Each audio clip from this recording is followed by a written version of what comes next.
Live Facebook. About to kick this off for the official. Kind of going. We're getting all set up. Hi, everybody. We're live on Facebook. Live on Facebook. We're not live to tape yet. Not live to tape yet. When do we go live to tape? We'll do it live. I just. All right. Yeah, I just snorted into the. All right. So we're about to kick this off, and we will go ahead and start it. We rolling on the tape? We taping? We're taping now. We're taping now. We are hey, everybody. Live here, episode 7 of the Matt and Adam Cannot Be Stopped podcast. I think we just got our theme music. That was our first official theme music we've ever used here on the podcast. Our first musical intro. I like that. But ladies and gentlemen, we have an amazing treat for you tonight. That is right. We got Mr. Jonathan Brown right here to my left. You're right. Let me just talk about Jonathan Brown here for a second, if I can. Fingerstyle guitarist extraordinaire, born and raised here in Nashville, Tennessee. He is still rocking it, folks. He's a composer, teacher, entertainer, and in my opinion, otherwise incredible human being. He is greatly influenced by Chet Atkins, Jerry Reed, Merle Travis, and pretty much any other most amazing. You take it all in. I can tell you take in everything you get, but you put it out in your really cool way. You've performed on the Grand Ole Opry stage. You're a regular on the hit TV series Nashville, as one of the many talented musicians they have on the TV show. You've played in multiple bands, backing up different artists on that, and in real life. I think if we can please the audience out here with us, Jonathan, would you just mind just like starting? If you had to introduce yourself with a song, please introduce yourself, if you don't mind.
that stretch. That was good. Man. Thank you. What's that last chord you just played there? That's a Belmont chord. There's a Belmont chord. That's a Belmont chord. That's a chord you got Minor a Belmont. major 7. Minor major 7. Good. I'm gonna look that one up. We recorded that, don't we? Minor major 9. Sorry. Minor major 9. I'm gonna look that That's one up. right. I'm gonna look up that one too. Come on. Didn't you know that a minor major 9? Come on, man. Didn't you know that? Minor major 9. Jonathan Brown. Major 7 add 9. Sorry. We'll I'll get it figured out here. You know what? Yeah. We'll dispute it. I'll learn all of them. Get it together, man. Get it together. Man, that's great. You know what? I'm gonna leave just in case anything sporadic happens. I'm gonna leave the guitar mic on, but you have to ask, like, just Yeah, you have to ask where did you start? That's just from the Where'd you beginning, start? man, because that's a lot you just put out right there. Well, the way I started, I just learned. My dad played a little bit, so I just, he taught me some chords, and then taught me G, C, and D, and I learned the Wildwood Flower from him. Okay, so he listened to then more of the traditional kind of music that you're playing. Yeah, and I soon he had taught me my first chords. He had a couple guitars around the house, and I was always in around country music, traditional country music, and so my dad was my first influence, and then I started taking lessons from a guy I started taking drum lessons first. I wanted to be a drummer. Yeah, I wanted to be a drummer too. There you go. I've got one set up over there. I'm practicing. I love the drums. Yeah, me too. I wish I had stuck with it, but. So who? But back to your dad's influence. Who was your dad's guy? Like, who was the guy that he liked the most? Like My dad, he didn't really listen to guitar. He wasn't. He could play and sing. Right. He wasn't a real. Well, okay. Well, who was his guy? Early on did he play music like records and stuff in the house and everything, or? Oh yeah. So what would he be playing? What would he be playing? George Jones. Okay. Yeah. Keith Whitley, and the Grand Ole Opry. Mm-hmm. We'd listen to the Grand Ole Opry and stuff like that, and in his truck, if we were riding in his truck, we'd listen to 650 AM, which I still listen to this day. I love that radio station. It's the home of the Grand Ole Opry, and I always. But as far as pickers yeah. go, he wasn't listening to the. He did have a Chet Atkins tape, and that's where Yeah. I heard Chet Atkins was. I was looking through his tapes because my dad had a big collection of cassette tapes, and I found a Chet Atkins tape, and. Do you remember which one it was? I think it was Country Gentleman. Okay. I think he had a record called Country Gentleman. I think. Mm-hmm. Yeah, and then it had it's the one with trombone on it, and Country Gentleman, and there's a bunch of other ones on there. But the first Chet Atkins song I learned was from my guitar teacher, because early on, I was learning country music, and I went to him one day and to my guitar teacher. My guitar teacher was a thumb picker, and I didn't know it. He always played with a flat pick in the class. In the music class, I went in there and I said, I asked him, did he know trombone? And he actually knew it. He knew the song, and he said, where'd you hear that? And I told him that I heard from my dad tape that I found, and he played it for me, and I could see what was going on, because I didn't really think that what was happening was being done by one guitar. I thought it would be done by two guitars. Okay. Yeah, it's easy to think that when you listen to exactly. If someone was only listening to just what happened here, you could understand that. So. Yeah. So he starts. Okay, so he starts playing it, and you're realizing that it's one guitar doing this kind of stuff. Yeah, I just had a thought about, I was playing a show up in Indianapolis last month, and there was this elderly woman sitting pretty close to the front. And I was playing a bunch of Chet Atkins songs, and then her daughter came up and said, "Who were those guys? They were good." Oh no! But not to brag on myself, but because the style sounds like two guitar players. Sounds like you got bass going on, Yeah. but I mean, there's times when it sounds like you got bass going on, rhythm, and a lead player. So sometimes it sounds like there's three things Yeah. going on, three very different, distinct things. But At first, I sounded like two bad guitar players. when you first maybe started, like back in the day, If I haven't played for a couple of days, I sound like two bad guitar well, like players today. like Chet said, man, it forgets who you are after if you put it down too long. It does. So- After does. listening Yeah, to how that's you it. just played right there, I wish I was as good as like 20-year-old you. Well, we're already. Well, You know we're. what I mean? Like, if I would like to think about like, man, if I could play as good as you were when you were 20. Well, let's jump around then a little bit. So okay. So so you appreciate that's that. where you started. Yeah.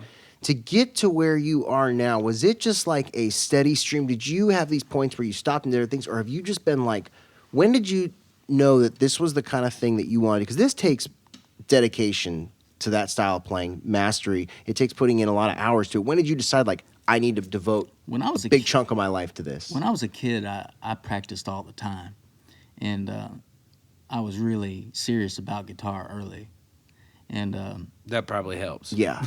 I mean, that's a. But like I mean, this kind of yeah. guitar, or just like were you playing I this was playing style? no, This- I played all kinds of different stuff. I was into rock, rock and roll, and I was in a punk rock band one time.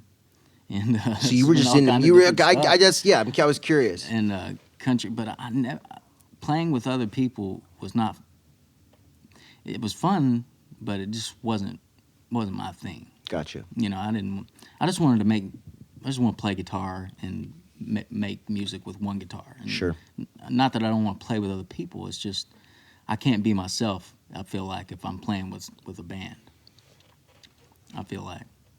The singularity of just one voice, essentially. Yeah, yeah. And And I a lot mean, of that people makes get bored sense. listening to one guitar, but I don't get bored playing it. So Yeah. Well, so working with other. Yeah, it's true. You get to play whatever you want. You Yeah. get to kind of call the shot. I mean, I think that there's a lot of, I don't know, there's plenty of times, as a musician that you get a definitely different dynamic. Have you ever, looking back, are there like some bands like that you have really enjoyed as of like people that you've worked with? Because I mean, I've seen you with a few other people, but never in like a really full band setting. But I would just love to see you up on like a stage with like an electric guitar in your hand, bass, drum, like a rock set. You know what I mean? I'd be interested to see what happened. I played a gig with a singer-songwriter here in town not too long ago. I went and played electric for him, Griffin House, and man, that was fun. Yeah. Okay. I didn't know any of the songs, and I had short notice, but I had so much fun trying to play guitar for him. It was fun. I would have loved to have caught that, man. And I wish I hadn't been focused on the parts that I wasn't playing and had more fun. Gotcha. I worry about that sometimes when I play for people because I feel like I'm not putting my 100% into their music either. I feel like I'm neglecting their music to play guitar for somebody else a lot of the time. That's one of my reasons why I don't do it. I dig that. I really do. So when did you decide then that okay, you had that switch where you're like, I love this fingerstyle music. I'm gonna devote now. When to did you that. go? Okay, I'm not going to play When in did you punk go bands full? anymore. Yeah. When did you go all in to I'm done- decide to? I'm done Because playing really, in a man, punk band. since I've known you, this is what I've heard you do at least 98, 99% of the time I've ever seen a guitar in your hand. Well, I put the guitar down for went from 18 to 26. I played, but I didn't play that much. Okay. You know what I mean? And when I turned 26 years old, I just started playing again. I went through a phase where I was drinking a lot, 18 to 26, and going out too much and partying. And I wasted a good, 7, 8 years I could have been woodshedding. And so I feel like now, like, I've got to practice all the time to make up for that lost time that I lost, I played, but I was just lost out there, and I gave, I wish I would have, thinking about it now, I wish if I'd have been straight through that time, Yeah. where could I have been, where could I be? That's a lot of time, especially in Nashville terms, when you think about a lot of the guys that have So it started at 12 and didn't stop like consecutively ever. But But you could also look at it that that life experience. Oh yeah, yeah. You know what I mean? That's Like, what I was- you got a lot of life journey. experience. The life It's a hell of a experience journey. of not playing and doing that helped kind of fuel the fire that you have now for Yeah, practicing like so. I think inspires. and doing that. So maybe you couldn't have gotten to the level that you've gotten to because you haven't. That's one way to look at it. Sure. I think. And who knows? I might have picked up the ukulele. Right. You could have done a whole. Yeah, you really never. But I see what you're. Today I I see can- what you're saying. Well, I can totally. I think relate, not completely on the same level probably, but I think with some of those in here, where it's just like, especially your 20s, man. You spend a lot of your 20. A lot of people, anyways, in general, I would think spend a lot of their 20s just kind of like putzing around. You know what I mean? Doing whatever they want Yeah. to do to kind of like just get into blow off steam or just party all the time. Well, I feel like But then there's some that just dig in the whole time. But that's what their This programming is. I heard Lenny Bro. There's these little tapes out there called Lenny Bro's one of my favorite guitar players. who's And that? Lenny Bro. Lenny And Bro? He's one of the best. He's from Canada. But anyways, he was talking about this horn player, and I want to say it was Miles Davis, but I'm not sure. I don't know if it's accurate or not. It's some horn player that he played with, and he'd be getting off the bandstand and practicing, and just he would keep practicing even after they got done playing. Most guys would go have a drink or whatever. Yeah. He'd be in the dressing room practicing and say, "Man, why do you practice so much?" He said, "Well, I lost that." He went through a drug phase too of like, That sounds like a Coltrane story. but I remember Coltrane so- was famous about doing that. So go what? So but what? Lenny said the same thing. He was like, I lost 10 years, and this was when he was like 35 years old. He lost 10 years of practicing through drug addiction. Lenny Bro did as well, but and he's like, man, all I do is I want to play and practice and get better because I lost 10 years that I could have been woodshedding, just doing drugs and wasting my life. And he's like, I'm 35 now, and I'm just now starting to make money playing guitar. You know what I mean? It's like, Sure. I mean, Well, and then also you would think that maybe that the guitar and that practicing is filling that void, and it's more of a therapy of keeping. oh yeah, You know, it's kept me off the streets many a night. We've we've talked about that before Yeah, and yeah. everything. Oh, And yeah. with playing music and performing and doing that a lot of other issues kind of arise from that same thing where it can be disappointing at times, ups and downs, gigs, no gigs. Oh, yeah. Oh. Frustration with the instrument. Like, what do you do? Okay, so like, what are some things that maybe you do for, aside from maybe just play the guitar, which we'll have you do here again in a second? Like, what are some other things you might do to get you through some of those phases when music, the business side of it, or just guitar in general might be letting you down a little bit? Well, you got I any used to other? run a lot. Yeah. Any extra? What was that? I used to do a lot of running. Okay, yeah, for that. I still run, and but mostly just the only thing that I do is play. Just play. And that's like, it may not. I'm trying to think of like. Well, I Do mean, you like cooking? I mean, yeah, no, I mean, but I don't cook. okay, so seems that kind of serves to the same thing. You devote quite a bit because I mean, how long do you think you're practicing a day? Well, yesterday I spent about 4 hours. And what are you doing when you're practicing? Are you going through song? Are you playing songs? Are you going scales? Are you Playing songs, writing? And I'll try to play through changes of a song or try to solo through changes of a song to the beat and try to not miss a beat, and stuff like that, and come up with little arrangements for tunes and stuff like that.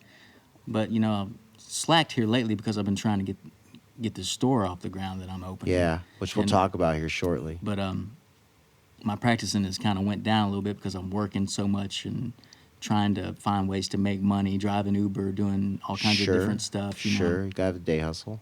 And I'm working and doing all that, trying to get money together to open the store.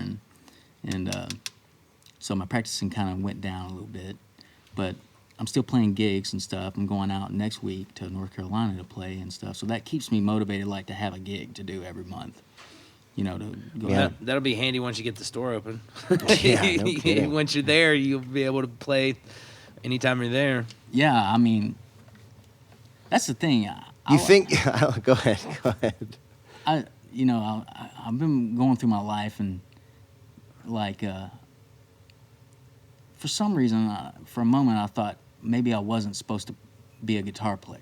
I thought, well, what does God want me to do? I'm just going through my life here and I'm fighting just to play guitar. I'm just having to fight to do it. And I'm not making any money. Not really making any money doing it or whatever. And here and there making a little bit, but I was like, well, I love guitars, and I started all of a sudden, like, I would go to Carter Vintage and Corner Music and just see how much fun everybody was having at those music stores here in town, and everybody was always happy. You know what I mean? Yeah. And Except the guys at Guitar Center. That doesn't those count. dudes don't look happy No, at all. not at all. Nobody at Guitar Center is No, happy. they're very disappointed with decisions they've made in life so far. But I do got a couple buddies at Guitar Center, so they actually are pretty happy. but they'd laugh. But they'd laugh at that. They'd They laugh know at that that probably- on that they one. probably- They sure would. Yeah, it's good stuff. So I mean, So they go were ahead. having a lot of fun, so I just thought, and I had been buying and selling on my own for years because I'm a guitar nerd and I just can't keep from buying guitars. Sure. And buying and selling, but always trying to sell for more than I bought for, at least try. And it's fun to like go out and search out guitars and that you can get Yep. a good deal on. that you can get That's a good the thing, deal on. right? Yeah. And I have so much fun. And then like when somebody else gets it, that gets the guitar from me, that really makes me happy because they've found some. I found it, and then That's now my they favorite. found something. That's my favorite feeling at Tool Hippie, at just being at the store and, Yeah. and when you find someone and they find their guitar When they finds decide- them yeah. and they pick it up and they go that same thing where they just can't put it down. They Yeah. love it. It has nothing to do with what you've told them. It has everything to do with that you see that reaction, almost chemical between the person and the guitar. That Oh, yeah. feeling that you almost were like a matchmaker, Right. or like you found a dog a home. You know what I mean? Like it's a really cool feeling, and I think it was a side of it that until getting at the store that I had never experienced. But when I did, I'm like, you're right. It's a whole lot of fun. Just so Working in a store we like that. started talking about a store, but we didn't let people know that you're planning on opening a store. Yeah. Like we just kind of started I talking. wanted about to it. get to Yeah. that after a song, Well, you but I know, know. But okay, we but started let's do a talking about it. segue this because you played. Actually, no. Let's do another one. We'll talk about another, and we'll get one of your other guitars up here. Maybe one of the ones that you're selling or planning on Okay, selling sure. at the store. So Do you have any songs in your repertoire that would be in like a contemporary song, like anything like that's come out more of a Recently? contemporary? Do you ever do that, like contemporary pop tunes? Nah. And then rearrange them to finger? I mean, has that like? Well, I mean, and I'm not saying I'm not I don't. necessarily saying like there. I mean, but like you could do that with like an Adele song. You know could. what I mean? You- like you I could mean, do it like with any of 'em, you but I could do just- it with the any answer of was them. But I perfect. mean, I was just wondering if you ever did rearrangements There's and a things lot of like guys- that. I mean, There's a lot of guys that do that, out there. I just don't. I don't listen to the radio. I don't blame you. I don't either. I don't listen to Adele. I don't listen. I mean, she's good. Don't get me wrong. She's talented, but it's not your thing. I wouldn't. I'm not gonna arrange one of her songs.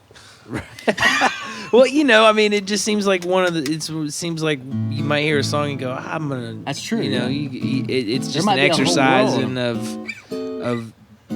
So do you write in this style? I mean, are you consider yourself a writer as well? Yeah. I mean, I know. I got a request, and I want to do a song that at least a lot of people are gonna know, at least especially general who aren't fluent in this kind of music.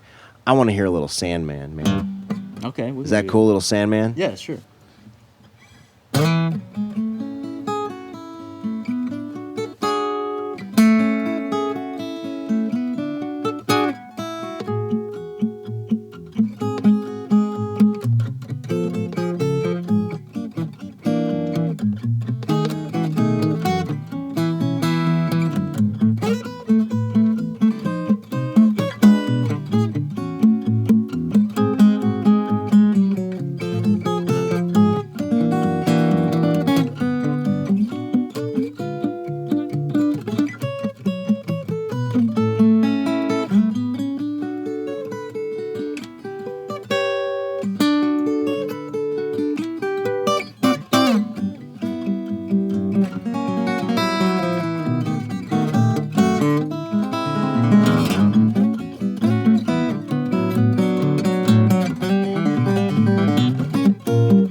goodness, dude.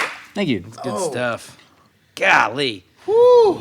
I mean, I need a nap. man. I mean, that's so good. Just, Thank you. I don't know. I mean, I think there's no doubt that you spent 4 hours. You spent 4 hours yesterday practicing. Yeah. So, let's talk about Germantown Guitars. Germantown Guitars. All right. So, Is where that going to be the name? That's the name of the store you're That's the going name of with? the you just store. got the new sign up, right? Yeah. So, Yeah. where's it located? In Germantown, I know, but what's the address?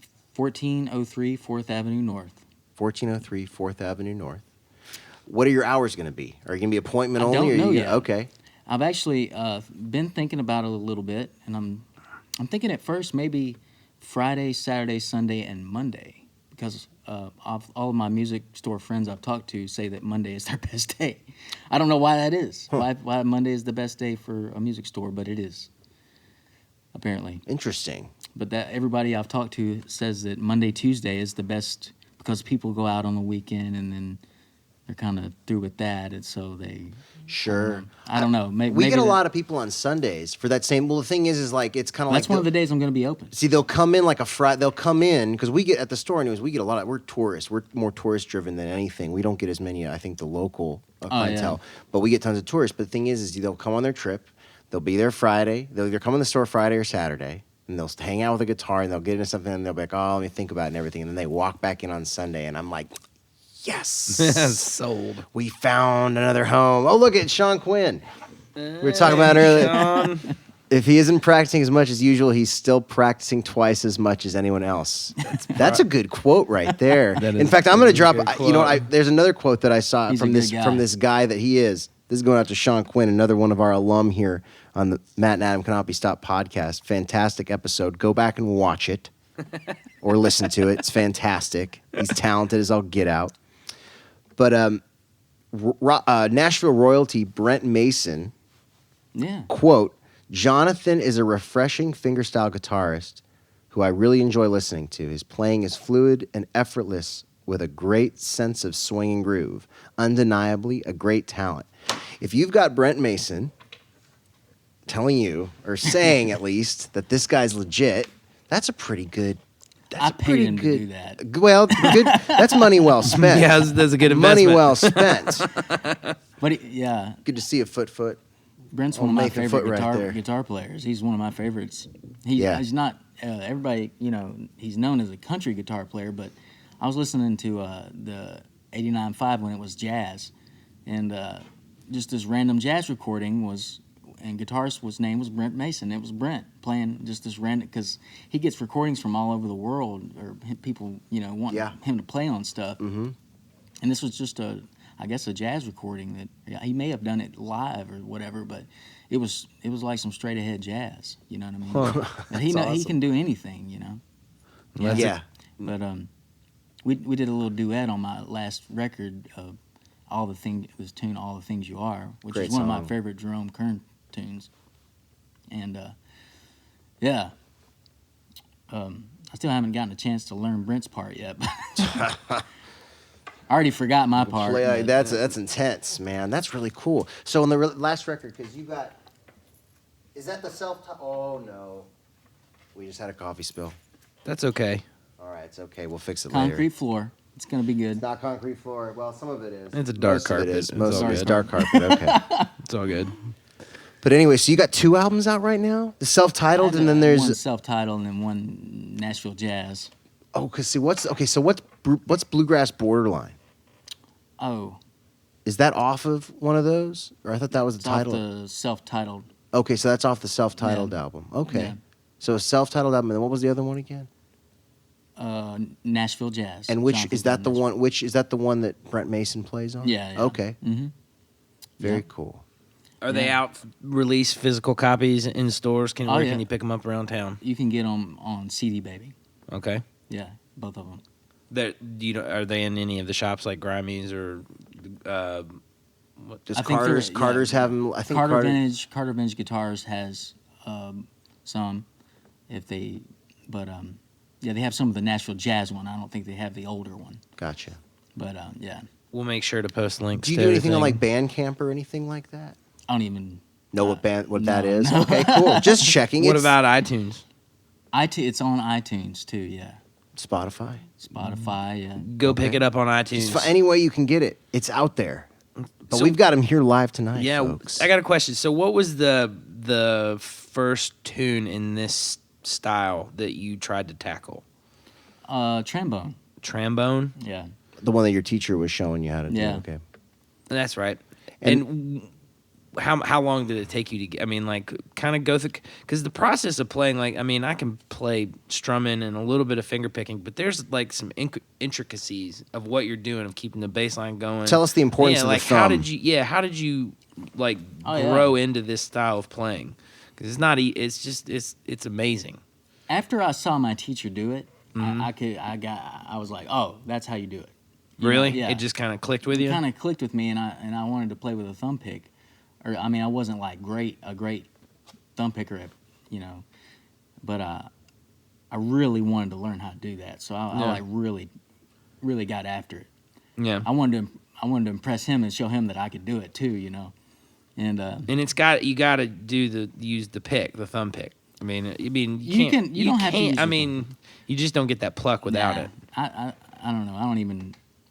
I just feel uncomfortable touching a flat pick. I just didn't. Really? Yeah, I can't even hold one of them. Interesting. Do I you can. do you- that's Sometimes, like on a session, I'll use a flat pick Okay. to play rhythm. Yeah. But Now let's talk about your fingernails. Cause Talk that's about your another part let's of- talk yeah. about your health and Because I mean, I self-manicure. have friends that play fingerstyle. Other guitarists. I mean, I mean, you're either doing that or you're using finger picks. I mean, yeah, these are acrylics. I Yeah. go to the nail salon. It's so much fun. So you got acrylic? I mean, Are you I like rocking going to the acrylics? nail salon. I mean, No I love shit. going Hey to the nail man, salon. I have a treat yourself. Treat yourself. Yeah, man, you I have got- a no. I have a tradition So you're- with my wife at Christmas time. I'll take her and we go get the works, the mani, A little manis manicure. mani pedis. Man, it's nice, man. Have them Why rub on your not? feet. But No, it's cool, so, man. So they. You can come rub on my toes. That's cool. That's all right. It's nice, man. If you've never had a pedicure, it's worth it. So acrylics on your right hand. Then is that what you're saying? Acrylics yeah. on your right hand. Yeah. And did you ever go through a phase where you used your thumbnail as opposed to a pick, or did Never. you always used a pick? I always used a thumb pick. I used a flat pick at first whenever I first started to play guitar.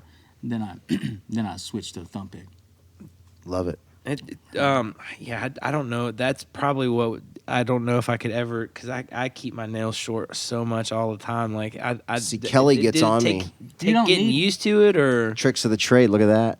yep, that's right. Oh, our Madam President's right there. But Did you have to get used to it, or I mean, it like to me that would just be something. Oh, at first I I mean, didn't play with the nails. I just played with, they Yeah. were long. My fingernails were a little long, but, sure. you don't even have to have nails. A lot of guys just use calluses on their right hand. sure. I keep my nails, and the thing is they'll break at times, but I keep them just on my right hand. She always gets on me for this, but it's like I keep my right hand just a little bit over the pad Hi, Beth of the English. finger, and That's funny.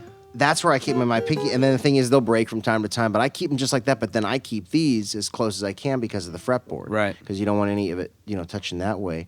And I could see you got the same thing going on. But with it definitely that makes a hand, too. difference. Oh, On the man. tone of having your nails. Yeah. I mean, It's like having 5 picks. it's having 5 picks on your. When you're playing single line stuff though, sometimes I just use thumb pick like a flat pick. Sure. And Get that grip on it. But a lot of times, like for open string rolls or whatever stuff like that, I'll use like thumb pick and 2 fingers or 3 fingers, or whatever, and alternate them. A lot different, yep. But there's flat pickers out there that can do that stuff with a flat pick. It's intense. So You if know, someone's watching this or listening to it, talk about like where to start. Like, what's the first kind of like exercise, like on a G chord or a C chord or whatever, like a first exercise of getting your thumb used to like alternating that bass line. Basically, I'm just trying to get you to give me a free guitar That's lesson. right. Good boy. There's a tune called "Windy and Warm," which is one of the like early or one of the easier finger style tunes that you can play. There was a Chet Atkins tune that he recorded, and it's in A minor. So I just tell guys to get in A minor and play strings 6, 4, 5, 4.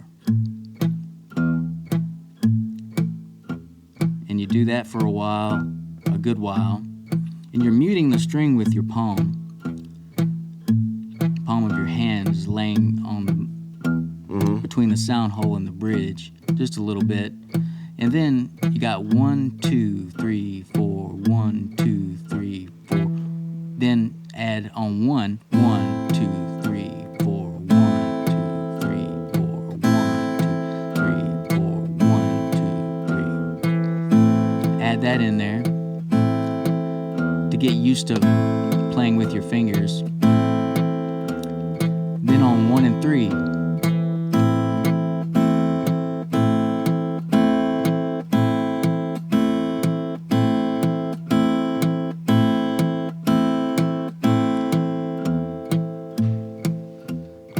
and then now you got to go ahead and play a little bit of Windy, and yeah, there it is. And then that happens. You do that for a little while, and then that happens. And then all of a sudden, all the rest of it shows up. But I mean, the crazy thing about what he's doing is the thumb is that Constant motion. bump, but is not stop. It's there the whole time. Thumb independence. It's amazing. Well, it's like when a good drummer is playing with all 4 different appendages in the same thing. I mean, you're kind of separating a part Because of you're your not even brain. really thinking about the thumb at that point, right? It's just doing what it's muscle memory at the really. Musicians are athletes. Same love principles apply. I Same. kind of like just talking and having him play in the This background. is like, I know, it's just a good, Just be a part of the show good from kind now of on. theme going. Just come hang out anytime you want. Anytime you want, Jay Brown. It's I mean, that's just, and I mean, how long did it take for you to get that? Like when you were 13, 12, when did you start Doing those playing? Belmont How old were chords. you when you started playing? what's that? How old were you when you started playing? Well, as long as I can remember, Yeah. I drug a guitar around a little bit, but really started getting serious probably 11. When did Yeah. you start seriously though, like going the check? Or like, was that after that break you were talking about that you got into No, this? So no. you did a lot of that before. When I was a kid, That's what you were saying. I wanted to play like Chet Atkins. Okay.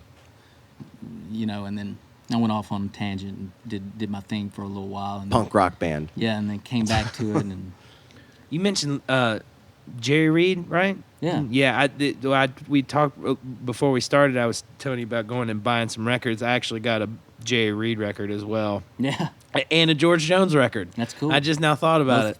I got George Jones. Well worth it. Yeah, it was. I got the greatest hits of Lou Reed and early greatest hits of George Jones, like when he was still like suit and tie, like buttoned up early stuff. And then, but yeah, that's kind of fun. I don't know why I didn't mention that before, but Lou Reed, man, I love Lou Reed. Yeah. That guy he's one of my favorites. And that, like, do you know any Lou Reed stuff? Jerry Reed, you mean? Jerry Reed, sorry. Yeah. What was I saying? Lou Reed. Lou Reed. I was gonna let you keep I like- going, then I was gonna No, go. Lou like, Reed would yeah, be a lot easier. a little bit easier. Yeah. Lou Reed's pretty awesome too. How about you've done it? I know. Are you about to do the breakdown? Jerry's breakdown. Well, we could do that. If I had another guitar player here. Nope, not us. Not tonight. Nope. Do what you were gonna do. Not us though.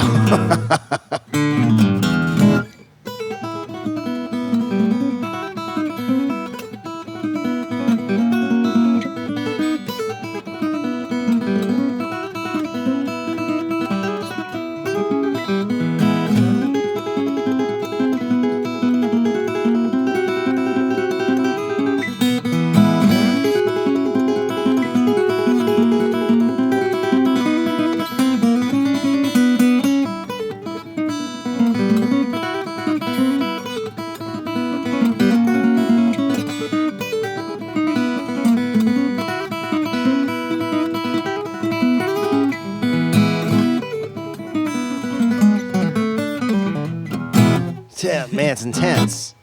He was an intense player. Yeah, I was watching perusing the YouTube, and watching guitar lesson clips and stuff, and this guy was breaking down some of the way that he played, and it's one of those things where you hear it, but I didn't understand it enough to know what he was doing. But he used a lot of like tritone licks, or not tritone, diminished licks in the context like of the country vein, and then he would just throw these weird diminished runs in there, and that's how he always sounded Just like a he little would flavor kind of play thing. outside, you know.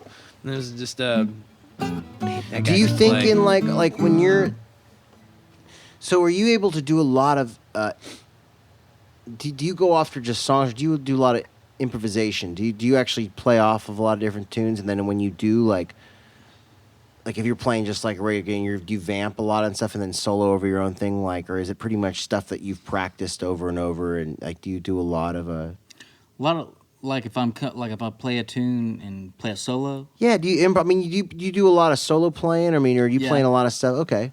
And it's Yeah. going to change, it's going to vary from time to time. From time and to time, everything? it'll vary, but I got a basic thing that I do usually. If I'm playing for a crowd, Yeah. I've got a basic thing that I do usually. But a lot of times I'll improvise over a slower standard or something like that, or like a tune like "Sweet Georgia Brown" or something like that. I've got a bag of tricks I use, and stuff that I can grab, and I can play through the changes well enough to make something of it. Sure. On the fly. Sure. That's I mean, I just Yeah, it's that's the intense. goal, is to get to where but and the fun part about it is you make mistakes, and it's like, and you will learn from them in front of people, and that's a lot of the times. yes. It's, as long as it's not too bad, it's still fun. Even then, it's going to happen. I've gotten into the mentality. I tell myself when you can tell yourself beforehand that you're going to screw up, not that you're planning on it, Right. but that you're going to screw up. Oh, yeah. You're going to mess some. You're going to have some fudge notes, some butt clinchers. Well, that's the beauty of But- playing with a band. yeah, is true. if When it happens by yourself, you got no one When- else to yeah, blame. when you're by yourself on stage and you mess The up, it's a little bit. You got the humilitron on. So let's talk about now some of your new the venture you're coming on with Germantown Guitars. Let's get another guitar up here. Okay. And I can hand you. You can stay there. I can hand you back and forth. But Yeah, hand me one. I'll talk about it. all right, cool. Because let's talk guitars. Because you know guitars. It's such a beautiful instrument right here. I'm gonna put it back first. That was a Gibson Yeah. J200 Parlor that I was playing, and it's one of 75. I think there's about 30 of them in the States they made last year. Really, Yeah, it's basically like a J200 but shrunken down. and they made how many? 75 last year of Wow. the Parlor edition. Sort of like a Amy Lou Harris signature model. Yeah. But it is. It's a beautiful guitar. It sounds great too. What was your first guitar? Oh, a no-named something that I still have. Yeah. Yeah. And my mom threw it out at my dad in the front yard, and it broke the headstock, and he got it repaired, and it still plays. It plays That's great. awesome. Yeah. They got into a big argument. It's funny. What a story to go on Someone's with a guitar. That's awesome. Well, Yeah. not, but I mean, But, it's a great story though. My dad had a Hondo electric guitar. A Hondo. You ever Hondo? You ever heard of Hondo? No. Nope. Yeah, it's a lesser known brand, but it's it was good enough, Sure. What was For the me- first like what was your ideal guitar when you were 16? Like when Oh, a you, Fender you know, Stratocaster. Well, no, acoustic. Sorry. Acoustic? Yeah, like, what was I like was playing the- electric then. Like yeah. I wanted to be an electric guitar player. Yeah. So I was playing, like, the ideal guitar for me was a Fender Stratocaster. Did you hear that, Matt? I heard that. I'm not on board. I'm not a Strat guy. Telly, I'll get behind. I just don't do Strats. Every time I've had Adam's a Strat I'm a man Strat right over guy. I here. like my- I like But my my Strat. favorite I like thing, 'em both. my favorite thing is after he started playing a Les Paul. You fun. You came up. I remember you said something like at practice where you were like, "This thing just sounds so like light, like compared kind of like a Strat." Les Paul's a little meatier sometimes. But what about in the acoustic world though? Like, what was the first guitar that you got that you were like I for got finger it, picking? yeah. Like, what was your, what was the one that you were wanting to get? I had a Larrivee that was really nice. That was pretty much the first one, the first really good acoustic I ever owned. Was Yeah. a Larrivee. Yeah. They make good Yeah. guitars. Mm-hmm. Do you still have that one? I don't have it. So you're not like other than the first guitar. You got your first guitar. Everything after that can kind of come and go. I guess that's the way I look at it. Yeah. I mean, because before the podcast, you were talking, or before we started, you were saying you weren't gonna sell that Gibson. I'm not gonna sell that guitar. Never. Never. Okay. I love that guitar. Yeah. That's great. I mean, it's that special.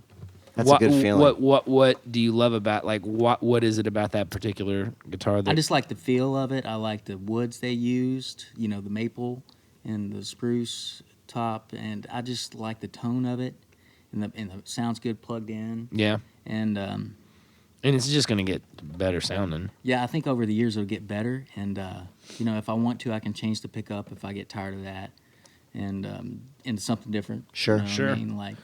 But it looks great. It's a good-looking stage guitar. Yeah. It's This is a pretty good looking guitar right here, though. yeah, it is.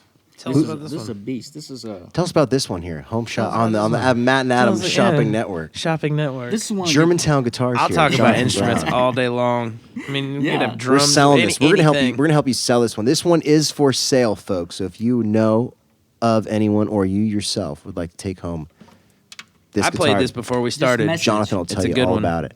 Yeah, this is one of the Blue Ridge Dreadnoughts. This is a BR70, and this is Santos Rosewood and Adirondack Spruce, all solid guitar. And this is one of the lines that I'm carrying. They make a mean dreadnought. They do, man. That sounds good. I like it. I have a Martin D28, HD28. I love just the beefiness of a dreadnought is my. Gotta love the beef. I love it.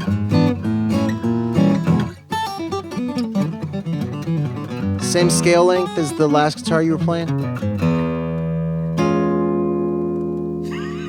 Man, What's that chord? Is that another Belmont chord? that's the easy Belmont. That's the Belmont chord I can play. Yeah, that's the easy bar. Belmont chord. That was that's what's called a polytonal chord. It's E over D flat. I didn't know what it was called though. E, yeah. E over D flat. There's some dissonance right there. There Some is. good healthy dissonance. Hey, Catherine. Hello, Catherine. Right. Oh, It's my Really friends want to tune Virginia. in, but Facebook is having trouble playing Well, the don't video. worry. Oh no. Catherine, you'll keep up with it, Catherine. You'll be able to get on because we'll have this up for grabs. You can watch this later in your own time, which is great because this is good stuff. I figure out how to go bump this back. over to YouTube's. We're getting there. Yeah, episode 7, everybody. Hope you're enjoying yourself. The Matt and Adam Cannot Be Stopped podcast. We got Jonathan Brown with us tonight, soon to be owner and proprietor of Germantown Guitars, musician extraordinaire, sharing a lot of secrets and talking about personal life and talking about the guitars for sale here. If you guys got questions or anything like that, Do you have all your stock ready to go? It's Like, not. are you? I mean, do you? I'm still working on it, and Yeah. when's the open date? I don't have a definite date yet. But it's I've been hanging hangers up and getting ready to hang guitars and ordering stuff, and it's Gotcha. just You're gonna do accessories too and everything. yeah. We're gonna do everything a guitar player would need: strings, a strap.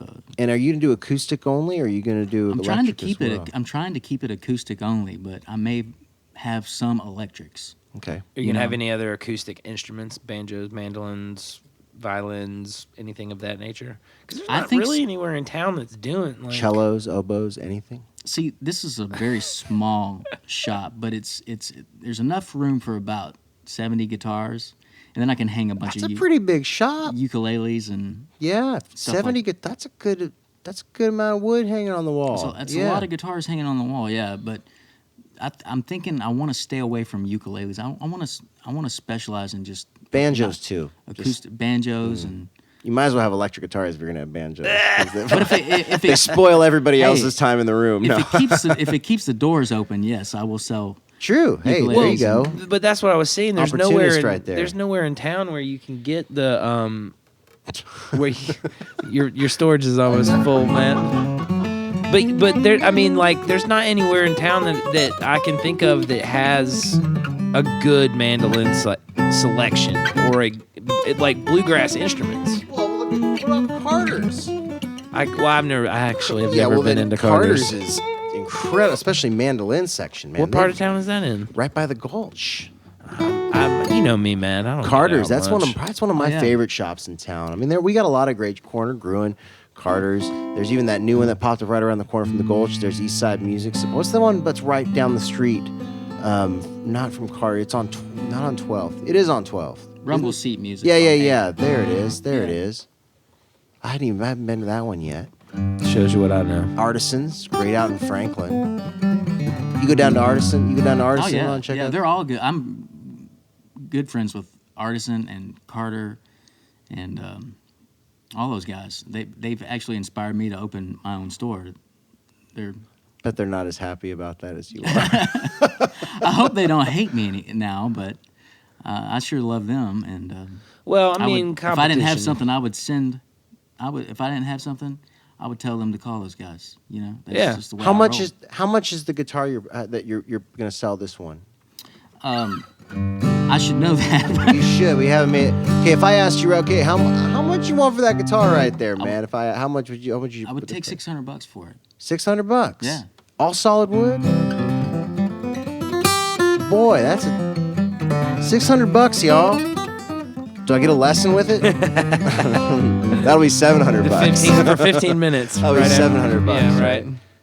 Oh man. So what do you Sounds so look- good. It For- does. Man, It's a I'm good like, sounding guitar. man, Does this sound good for $600? 600? Yeah, that sounds good. Don't quote me on that. I have to check my That sounds prices, for but I think 1,000. that's what it goes No, for. I'm quoting you on that. I'm gonna go get $600. I'd sell a couple of guitars myself. Well, show this guitar. Let's, can we just play a little Yeah, bit? play it on. Y'all want to hear something? Maybe. That's my mom. Teresa wants to know how much that guitar is. There you go. I know we have a. Don't worry, honey. I'm not taking any more home. Not tonight, anyways. That's hilarious.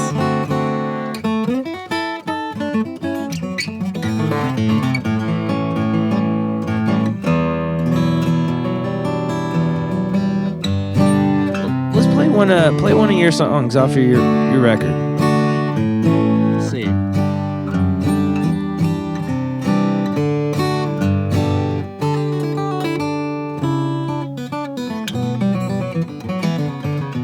I'll play a. Uh-oh, he's Dropping dropping, the D. No, Keith Richards invented drop D. No, he didn't. What? He opened. No, it wasn't drop D. Was that he invented open G? He Oh, played. maybe. It was It was that open too. G. That too, right? I have a hard feeling that he didn't rip off that he invented anything. Well, the story was kidney failure. He invented kidney failure, I think. But dialysis. He I think invented immortality. dialysis, yeah.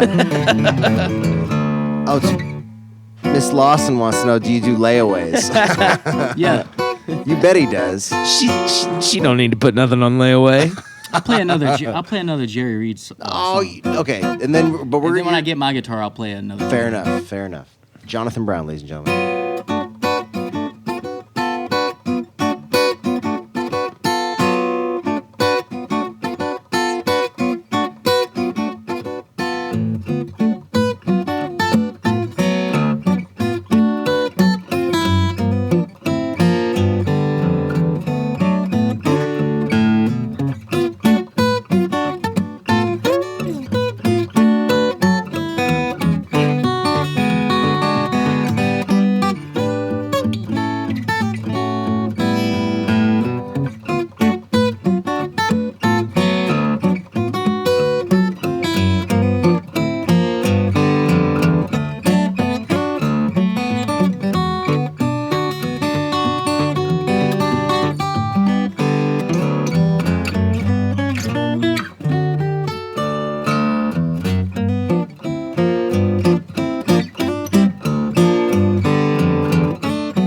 sells itself. The guitar has to be. Man, if it isn't man sold alive. already, I'm just telling y'all, phenomenal.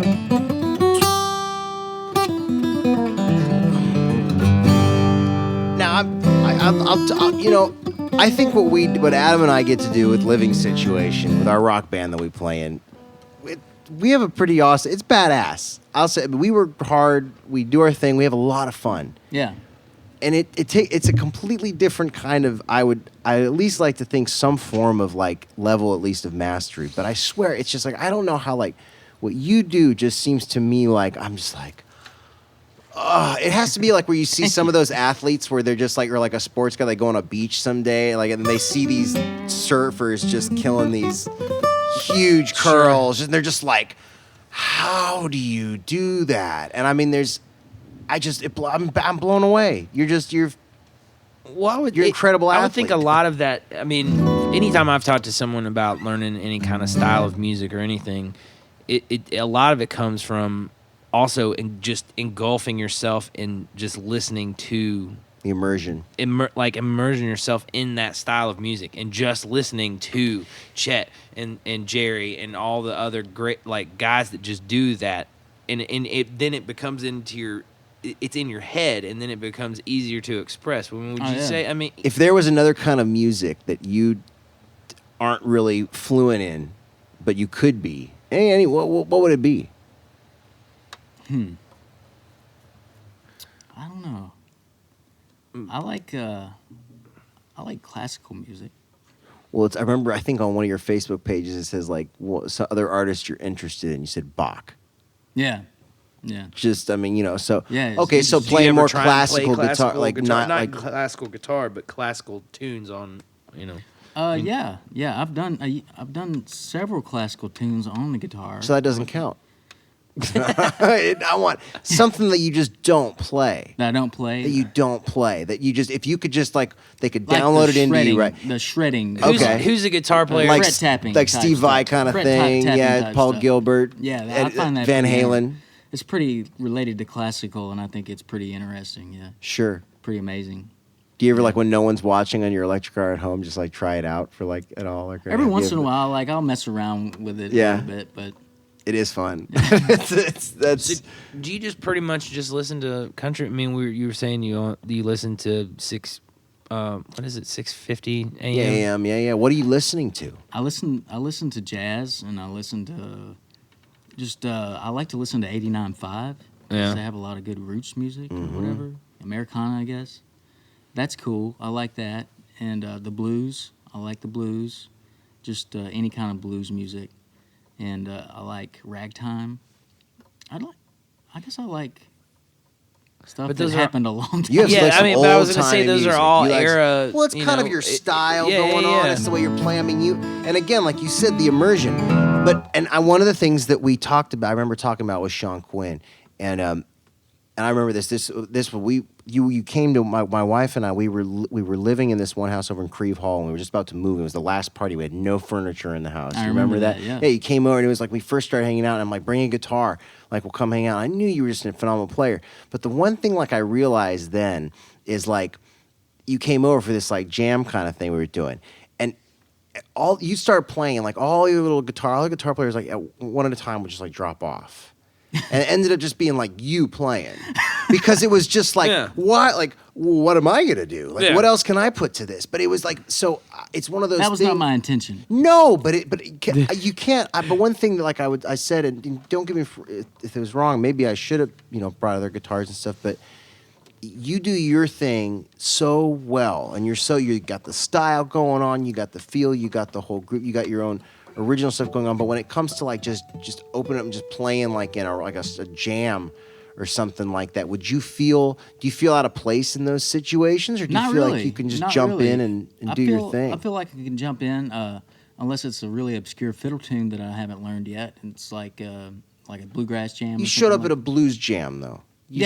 I could do that. You do the same kind of thing Yeah. and not play just like not a million notes. But I wouldn't like play do a the million thing. notes, no. Gotcha. I mean, it's fun. I dig it because Well- I've never seen you in that situation. I would I've done love those, to hear you do it. I've done those down at the Bourbon Street and stuff. Okay. Jazz jams and stuff. Okay. But I haven't been there in a while, and or the Blues Jam down there, yeah. I had the best time though playing with you that night. I remember we'd messed around a little bit. We did a little like I think we probably did Cannonball Rag because it was the only thing I think I could like. I felt like I could play with you. Like, there's But I nothing remember can one bring to thing. the table. Well, we did. I remember This guy can you do did this. anything. You did this. I want you back. Like we did this like a Michael Jackson thing. Like I remember. Like I was on yeah. I was on a cajon Yeah. because I'm like I can't play guitar next to it. Like I'm Right. like I was gonna play in this cajon right now. Yeah. And like and you just I had the best time. Yeah, I it remember was saying we fun. had a great time doing that kind of thing. I had a so. blast, yeah. It was fun. Really a lot of fun. But I still feel like to sit next to you, especially to sit and jam. I definitely just feel like I'm speaking a foreign language. We could play, but I think I'd feel most of the time like I'm speaking a foreign language, like trying to communicate through two different languages. Yeah. What outside of music, like what kind of other arts are you into? Like where do you find inspiration outside of music? Whether it be Books or painting or I poetry. like no. going on walks and Radnor Lake and stuff like that. And, I meant more in the arts world. That's art world. That's well, art. like, are you a movie guy? Do you like documentaries? Or you? I like documentaries. I went to the New York Film Festival in October, Cool. and that was cool. I saw a documentary on who was it on? Anyways, it was great. I'm a big fan of the documentaries. I consume. I like a lot of the. Netflix is a wonderful thing. Oh yeah, yeah. I like movies. I really like. I don't like big production movies. I like movies that are interesting. Films. Yeah, films. There you That's go. the term I'm looking for. I mean, it's a big. Big I mean, difference. now it's a big Oh, yeah. difference, man. I'm kind of so over superheroes and special effects I movies. still got to see can't- Logan. Yeah. Well, but I saw. It's funny you said that because some of my movie nerd friends said that very much has like an art house. Yeah, Like that's what I've film, heard like too. it's very, very, very art housey. Movie. It's just about Wolverine. Yeah, I'm into it. I like the art crawl. I like going to look at art and stuff. I like to go to galleries. I like to do a lot of different stuff. You're a cultured man. I don't know. You're a renaissance But I'm a- individual. I was raised in the country and Sure. around nothing else to do but play music and go play in the dirt. Well, and regardless of where you come from, though, I think you have to learn to appreciate some of those kinds of things. I don't You're forget my exposed. roots Sure, sure. wherever I go. But Good. A lot's changed here in Nashville since you were born here, huh? And I mean, well, I was born here, but I did grow up like 30 minutes outside in the sticks. close enough to see the city skyline view and Where did stuff you like say you that grew up? change. Charlotte, town called Charlotte, Okay. Yeah. You said yeah. it was Dixon County? Dixon County. Yeah. It's near Ashland City actually, which is really close to here. It's about 30 Mm-hmm. minutes west of here. Down Yeah. Not 40 far at all. Out the 40. towards Memphis. So, okay, so you're in Nashville, and before we switch guitars up and stuff like that, talk about the next one. It's your last day in Nashville for a long time. What's the perfect day for Jay Brown? And you could go see anybody anywhere. You get to make this up. You could go eat somewhere. You could go to Radnor Lake and walk all day. You could do whatever you want to do. What's your last day in Nashville? Last day in Nashville And for a while. breakfast the next morning can count. Yeah. You don't really go out and hit it too Your hard. ideal I ideal guess. But day. what's your ideal day in Nashville? Yeah. I probably go to. I like to eat breakfast early, like first, before I do anything else. So I'll probably go to the barista parlor and have one of those great breakfast sandwiches they make. All right. And then I would go to Radnor. You go to the Lake. Gulch really quick. You go to the Gulch Barista Parlor. You go to the one which The one Barista on- Parlor? The one in Germantown. Okay. Yeah, I haven't been to the Gulch one yet, I haven't either. so I'm sure it's just as good. But yeah, and then I would go to Radnor Lake and take my dog for a walk.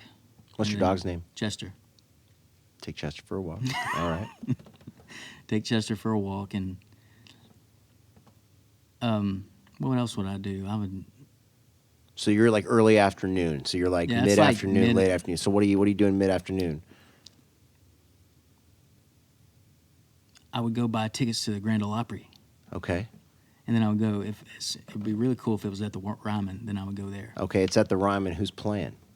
Who's playing? Mike Snyder.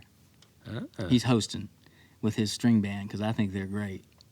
And he's one that got me on. He got me on the Opry one time, and I got to play with him. And I think his string band has got a sound that like none other. It's like amazing. Like they're so together. I'll have to catch that. Yeah, he's so funny too. He's got a good stage presence, and the man's got it together. I think Mike Snyder. That's great. Yeah, he's one of my favorites on there. Anybody else? I mean, as long as he was on there.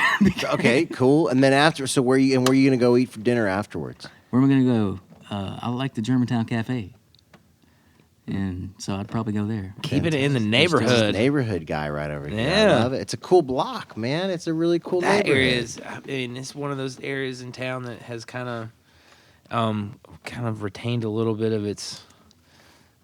It's always been a cool part of town, actually.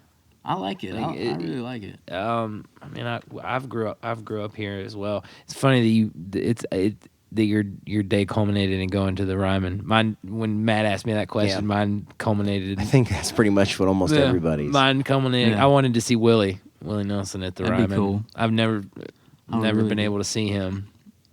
How much of an What was- influence is him on your playing? Oh, I mean, he doesn't think- play that style, but Yeah, I he mean, does.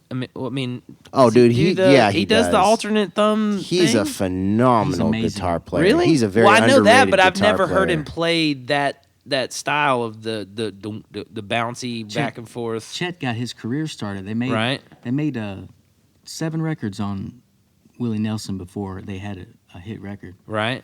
and they kept making records on him. And it was because of Chet Atkins. Right.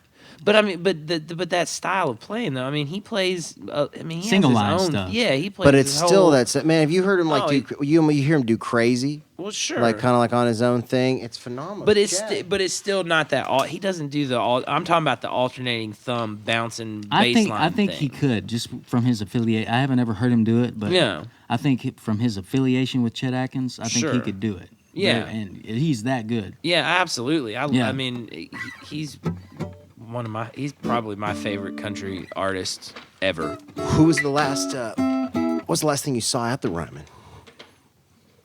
Ooh, that's a good question. Oh, the last time. Yeah, the last show. Who's the last act you caught at the Ryman?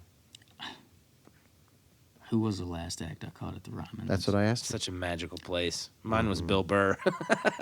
It wasn't music. Last time I was there was. Oh, it's been a long time. The last time I was there, I got to play the Opry.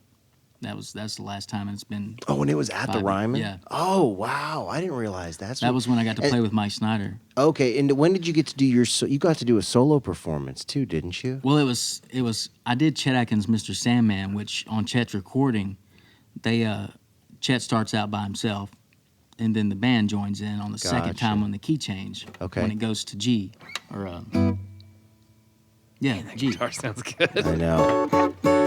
Yeah, when it goes to G. So It sounds good, doesn't it, honey? I think it sounds good. How could you not want this guitar in your home, honey? Hey, Russell, what's up, buddy? Russell, just having that birthday. I still owe you a birthday video, buddy. Yeah. I miss you. I love Russell's you. a bass player friend of ours. That's Russell's a cool. great musician. Yeah, I'd actually love to hear like Russell and you go at it for a little bit. That'd be some fun Yeah. stuff. So hold on. You know what? I'm gonna switch guitars because I want to hear some more music. Yeah. So what was that like growing up? How many times have you gotten to do the Opry? Just once? 4. 4 times? Yeah.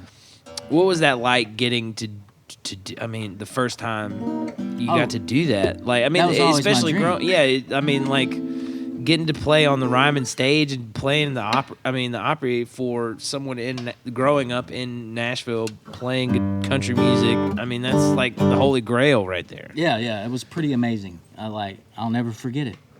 And yeah. So the first time you did it, was it with Mike Schneider? Yeah, That was the first time? Mhm. So have you only done it at the Ryman, or have you done I've done it at the Opry House The too. Opry House. Yeah. Different experience. It was it was a different vibe. Yeah. Yeah. Mhm. I mean, the Ryman is just magic. I've had some friends get to play there that have been fortunate enough to play there, and I'm just like, I don't get jealous too very much in my life about too many things, but like the fact that they got to, like Yeah, that. I'm a jealous one. I'll play there someday. I would. I'm getting there. Yeah. That's my goal. That's I would- one of my playing at the commitments. Ryman would just be incredible to me. it was amazing. And when I was a kid, like my teacher was a session musician, and he at the end of the year he taught us an ensemble, so it was like bands. So it was like a country band, blues band, and funk. And I was in like a funk band and a country band is what I was in.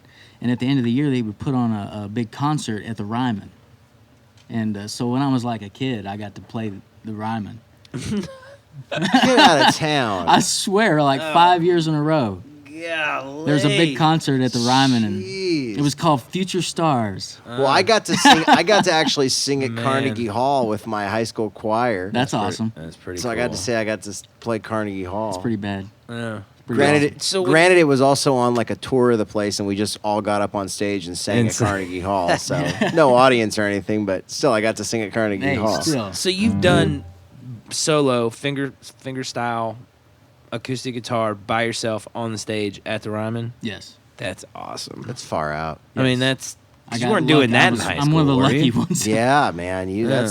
that's a big stage to command all Golly. by your lonesome. That's pretty cool. So what? I mean, kind of talk about like what was going through your head when you were about to walk out on stage and do that. I mean, It was like, kind of laid back because we were up in the dressing room, and it was me and Mike Snyder and his whole band, his whole string band, and they were just going through tunes and practicing, and we'd practice my tune, and then Sure. they'd take a dip of snuff, and then I'd take one or whatever, and it was really like laid back in the dressing room, and then all of a sudden, Mike Snyder comes over the intercom, and we get rushed to the stage, and it's over. It's like I played the Ryman, and it's like It's with done. a blink of an eye, and it's done. wow. What- Yeah, it was so that- did it it, happened. and did it I didn't feel- get time did to it get feel, nervous. But did it feel like you were doing something just different and special, like something like you were It did. on that? Yeah, did it? You It got did. that? Like I still remember the sound of my guitar coming through the hall. I remember that. I'll never forget that, and that was pretty amazing. Oh, God, I can't That's- even imagine. I just got chills that, thinking like, when about they it. just announced, like, I mean, for anyone that's going to listen to this that isn't familiar with Nashville or the Ryman or anybody watching, like, it's hallowed ground, like, very much hallowed ground in this city. And, I mean, just so much like when you look at, like, what Jason Isbell's doing, he's releasing his new album, and he's doing 5 nights. 5 nights. He'll sell it. 5 He'll nights sell it at each the night, Ryman. too. You know, I mean, that's how bad people want to see certain artists at the. I mean, you know what I mean? Like, Yeah. there's certain artists that can do that and want to play at the Ryman over anywhere in town, and I can't even imagine the feeling of getting on that stage. I really can't. Like, it's amazing. I think there's not only just something special about that place, but I think Nashville, just in general, I think it's pretty cool to, like, just to be able to play in Nashville at certain places. Like, we've got iconic places like Exit Inn, you've got the Ryman, you've got now, like, I would say Third and Lindsley. Yeah, Third and Lindsley. I think that there's some of these places that, and now some are gone now that were just iconic. Like, you've been here long enough. This was one of the questions we were thinking to ask. So if there was one venue that's gone now in Nashville past, and you could bring it back, who would it be? Like, what place would it be? I know what Adams and my answer would be, but Yeah. Did you ever go used to hang out? The Indie Net. What was that? The Indie Net. The Indie Net? I forgot about the Indie Net. Yeah, I used to have so much fun going there when I was younger. Yeah, I still love punk rock to this day. Over there, right, kind of near Third and Lindsley. I don't. Right? I, No, I've it was on never Church heard of that Street. place. Church- Never it was heard on of that Oh, place. yeah, I was thinking of a different one, but yeah, Like Church Street, where like the end is, or more downtown, like the end and the exit in there, or like that's Elliston, I guess. But where? The red light district. Oh, okay. Yeah, or whatever they call it.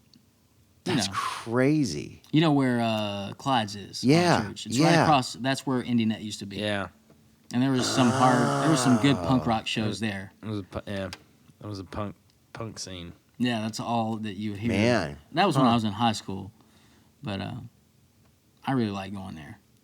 It was cool. That's awesome. It's so funny that you played punk because I was watching maybe it was on The Voice the other day, It was on The Voice the other day.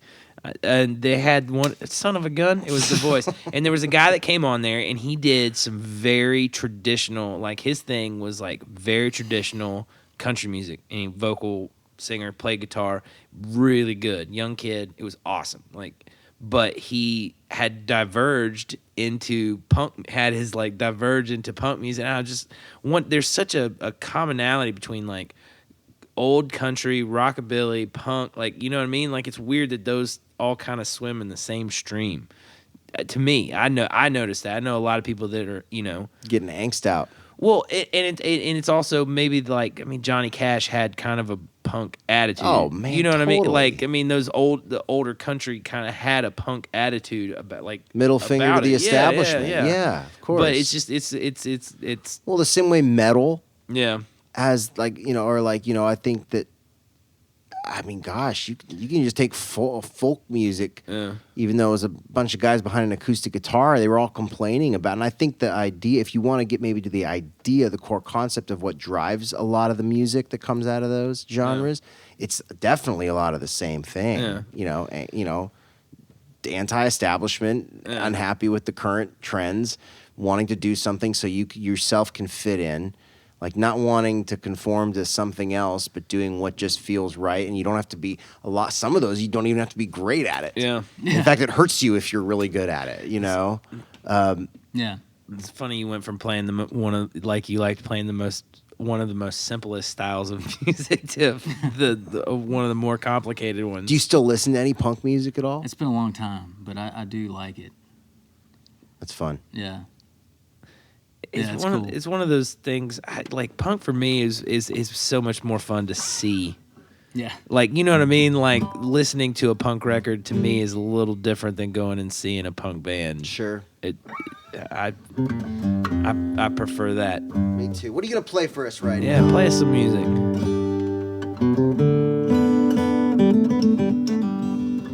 Would you ever feel comfortable going and sitting in like bluegrass sessions? Or not sessions, but like circles? Yeah. Like the traditional like flat, I mean, obviously you don't flat pick, but I mean, do you ever jump into that style? I know I studied a bunch of fiddle tunes. Yeah. So I know several of those. This guy shows up to the store one time. I had just started figuring out some fiddle tunes, like just flat picking the thing. Right. And I'm like just starting to go through it and everything. Like I think it was like Blackberry Blossom or something like that. I'm going through. I'm like, oh yeah, I'm figuring about it. He's like, or it was like Turkey in the Straw. It was Turkey in the Straw even. I was like, learn Turkey in the Straw. And he's like, and like I remember you came in and like you were like, oh man, it was before you'd even started doing some of it because you're like, oh, I gotta figure that out. Yeah. And you came back like a couple weeks later, and I remember talking to you again. I started playing that again, and you like, well, I got the melody down, just like nailing it. And then he's like, I think I got the chord part down too, and starts playing the chords with the melody over it. And I'm like, get the hell out of here, man. Man, I used to have a pretty good, what I felt was a decent arrangement of that, and now I forgot. I can't even play it now. You did. It blew my. I'm like, whatever. That was one of those like, I better go reassess. So when you're tackling a song like that you're trying to figure out, do you figure out the melody first or the chords first, or I mean, like, because the melody is always going to fall within wherever the chords are, obviously, but you just Sometimes, not always. In what way? It doesn't have to fall in the. Well, I mean the wherever the We're melody talking jazz here. Yeah, too, well, so. wherever the melody goes, the somewhere around that note that you're hitting for the melody, there's a chord somewhere. A chord there. Yeah, available for you to play A passing chord. yeah. Yeah, that's true. But so you just learn the melody first. Learn the melody first usually, and a lot of times like I'll just play chords of a tune and maybe not even know the melody, and then learn the melody after that. I've done that before a lot. You know, just backwards. Yeah. Before you play, talk to us about this guitar, because this guitar is another one that's for sale at your store, your soon to be open establishment. Yeah, this is a handmade instrument from Painesville, Minnesota. This is called Crow River guitars, and I like that headstock. yeah, they're really. I really like their guitars, and this one's Engelmann spruce top, and Sounds good to me. Indonesian rosewood. Yes, we're talking about Indonesian rosewood. I hadn't It's got seen a really that. nice back on it, but these are handmade instruments. Oh yeah, that's showing up really good on that screen right there. And yeah. We only got one of these left, folks. So make sure you call us in now. Numbers right across the bottom there. That's funny. We got John talking about it right here for us. But Matt and Adam Shopping Network right here. Germantown Guitars in the house, Jay Brown. What's See, the fretboard? Is that rosewood? Is that rosewood Yeah. fretboard? That's beautiful. The stain on it's just gorgeous. Is it Indonesian rosewood? Do you know? Or is it just... I think it is, yeah. It's beautiful. That other one, the How much is this one? To Miss Teresa, that's right. How much are we selling this one for? $4,000. We got a $600 guitar and a $4,000 guitar, folks. And is that a hard quote? If you got $4,000, sure, you can have it. man. Oh, beautiful. Love that. So that one's got a little bit. Am I wrong? It's got a little bit more on the high end, I hear a richness. I hear a deepness to it. or clarity. That one has a little bit more clarity than the one you were just playing. Well, the last one was rosewood too, wasn't it? Or is it mahogany? Yeah, it's It rose. was, the last guitar was Santos rosewood, Okay. wherever that comes from. So do you know enough about tone woods that you can how much do you? I know mean, that a rosewood is a darker kind of tone, Yeah. and mahogany gives you... A lot of times you can get a lot of low end out of mahogany, but it has really good highs. Right. Mahogany and the sitka spruce top. Punchy too, though. And so, yeah. Yeah. You can. That's why they're good for like a mahogany dreadnought with just a triple spruce top. Will be a good guitar to play fiddle tunes on because there's so much clarity in the notes. See, I like the rosewood for that though because as a vocalist, you don't have to compete as much with the guitar. I find that a lot of the rosewood, guitars, yeah. the rosewood gives you that little valley, that scoop. You can your voice doesn't compete with as much. Right, but if you're playing fiddle tunes, I think a mahogany and Adirondacks. So then why would because when it comes to guitar history and everything like that, you might be Martin Guitar came out with the D28 or the HD28 to kill the banjo, to be louder than him. So why would they have then chose rosewood at that point to be the predominant instrument, the predominant tone wood for that? Because I know But they had made they made D18s and all that kind of stuff too. And everything. rosewood has a solid tone. I mean, I think and it's loud. It's a loud. But guitar. you just think that mahogany's going to be better if you're sitting in it on so. something. I think, in my own opinion, but I'd rather obviously have a Brazilian rosewood guitar than a mahogany dreadnought. Sure. You know. But I don't know. It's just a preference. And then it's right. Whoever's... It's all right. That's why I was just asking. I was curious to Yeah. see what your reasoning behind it was because every mahogany dreadnought, like mahogany and Adirondack spruce, has been a beast that I've, like Martins or stuff like that. Mm-hmm. They're good for playing fiddle tunes and stuff. Traditionally, that's what I think a dreadnought should be, is mahogany and Adirondack spruce. well, you've got an Engelmann spruce, This one's rosewood, Engelmann. Engelmann spruce and rosewood back right there. So what are you going to do with that one then, right See. there? Because that's what you're playing on. What you gonna do with that What one you right gonna now? do with that one? I'll show I'm you going to how give this Pine one's some love. So saith Beth English.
that was all. That would be considered flat picking, right? Yeah. It was all flat picking stuff. So that was a fiddle tune. Yes.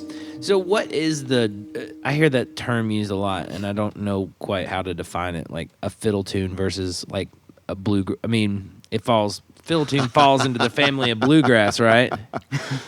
If he comes. That's my mom. That's your all. mom. Yeah. A lesson, maybe at Yeah, least. she's so. And funny. I've been requested to share this story that your mom posted a little earlier. So your mom said, "I worked at RCA back in 1975. Got to hear Chet play with Willie in the office apartment of Chet's. Something Adam doesn't know about his mom." No, I did not know that. There you go. That's cool. I do know that she told Willie Nelson to take a shower one time. She told me that before. Like, I guess it was late 70s, early 80s that she was working there. Probably before I was born. And she said that Willie used to come walk in, and she would be at the front desk. And she said one time she came up to him, and he's just stunk all day. And she told him he needed. She said, "Willie, you need to take a shower." Yes, she did. Got confirmation. My dad can't. My mom, because she was watching, she confirmed. My dad, I have a Willie Nelson story. My dad was, he was the conductor for the orchestral and choir conductor for the Texas Bicentennial. And so they had this big, at the Astrodome and everything like that, they had this huge, not the Astrodome. Wasn't the Astrodome the big one that was down in Texas? Yeah. So he's down there doing it there, and Willie Nelson was supposed to perform on the thing, but I guess like he didn't show up at rehearsal, and then he was too far gone by the time for performance, so he couldn't. He like fell out of the trailer or something like that. Like didn't perform. I've never heard him not. I know, me either. That's why I'm not sure if like my dad can't stories. confirm it, Right. so it's like he's not here. But you know, Mom says 1975 he was into running and smoking weed. I can imagine that Willie seems like the type of guy that would have some odor issues at times. Like, well, he was a hippie. He doesn't That's care. that's the Just doesn't hippie care thing. that he stinks. Well, I'm trying to think, when was it, like what year around when he switched from like that kind of, because he was doing like when he got a lot of his jazz roots and everything like that, he was doing some pretty, he was buttoned up, he was cleaned up. Yeah. You know what I mean? He was looking pretty sharp, more along the lines of the Chet Atkins kind of, vibe and everything. And then all of a sudden, he moved back to to Austin or something like that and just went full blown hippie. Man, Like went hippie country for a little I love while. that You know man. what I mean? He's so amazing. He's dynamic. Have you seen that video? Have you heard his son sing and perform? I've seen something with like all through the family, like the two sons, and I think and Willie doing something all together. I remember seeing that. I saw this video pop up on YouTube the other day, and it was, I guess it was a member of his band sitting at the piano, and it looked like they were like just a private party somewhere, like on a boat, like, or it wasn't like a performance or anything, and like he was just, people were asking him to take requests and all this kind of stuff, and I think it was "You Were Always on My Mind" was someone said, "Why don't you do that?" And he's like, "All right, let's do it." And they told the piano player what key, and he sang it, and it was just like, man, you obviously heard his dad's voice, but he has his own thing going on, but he still has that tone that just cuts through, and man, that guy's good. Have you ever heard of a guitar player or a guy named Robert Ellis? Mm-mm. You should probably check. I bet you might enjoy his stuff. He's from Houston, I believe, and I got turned on to him. I was just thumbing through Spotify, but he's a hell of a player, guitar player, and piano player and singer. But his very first record was very much like a traditional country album. Yeah. And then his second album, he kind of branched out a little bit more and started incorporating a little bit more production and sounds, but it still has like a country roots to it. Mm-hmm. And then it's the same with his newest record that came out.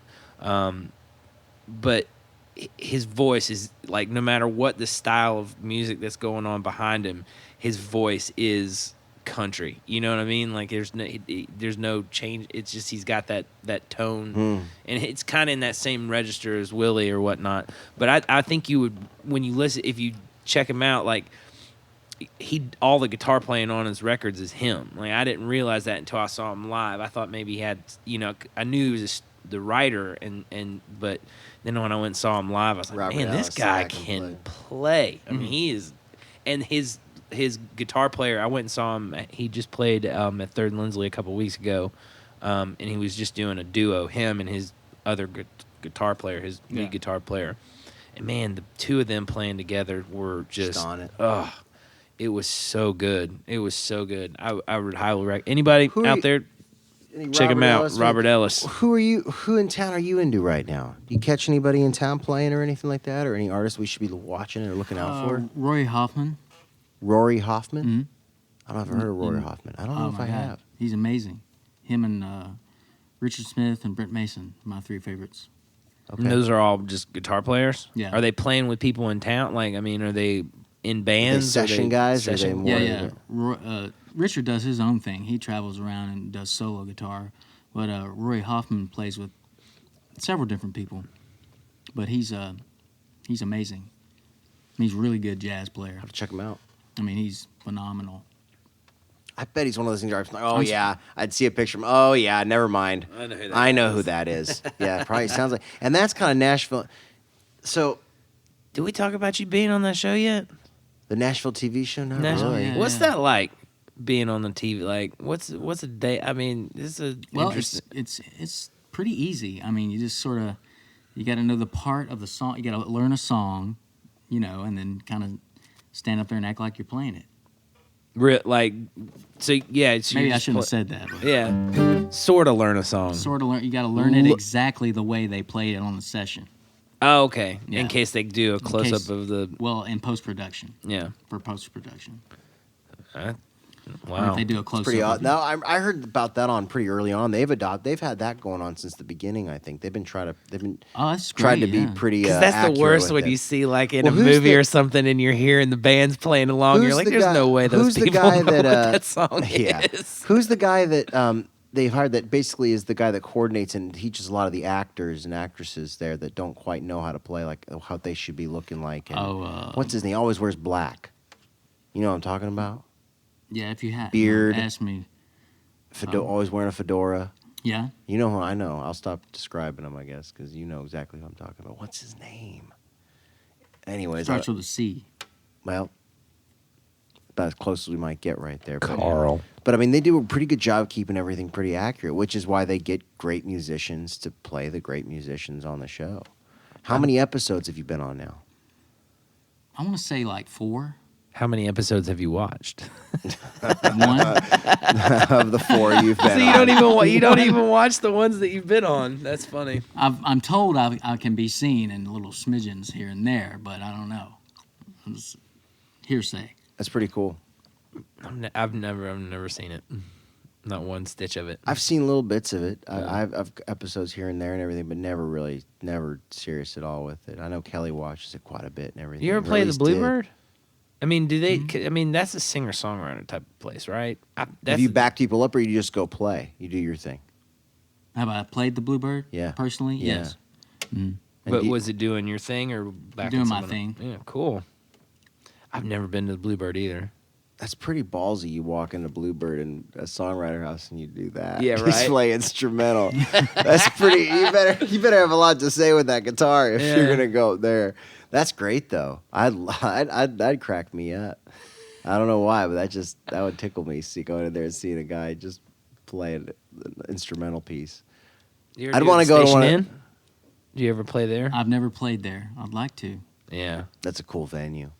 Driving by when I came to see you today at work, and I was sitting at that light coming out, just staring at it for however long that light was. I literally just stared at the station inn, just being like, man, that place is magical. Yeah, it's incredible. They have some great shows that go on there every Monday night. It's like Carl Jackson and Friends, or Al Stories and Friends.